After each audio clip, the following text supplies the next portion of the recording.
This one is titled Lemon Blade and was done, again, really early in the pandemic, probably March.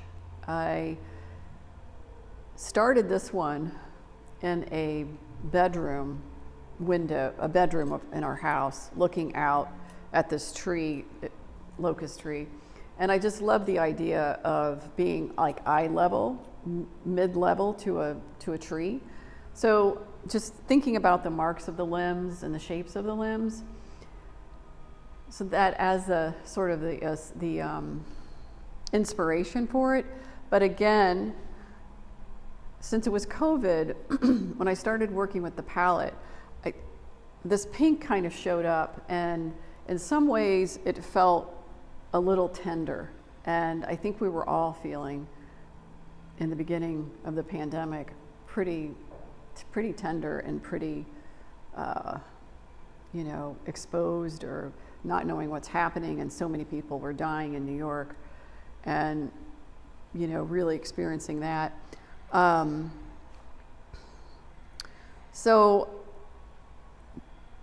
that color kind of came through. And then what I was also really enjoying and thinking about with this painting is again, viscosity comes into play with almost all of the work.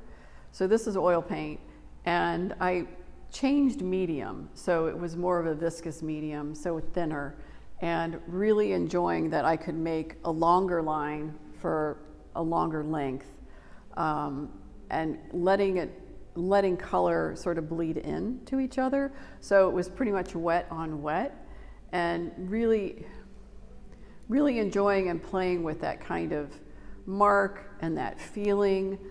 With painting, there's a sense of touch and a sound with the touch, and a experience with the touch, like how your brush or your tool glides or doesn't glide on the painting, and what that means, what that leads to.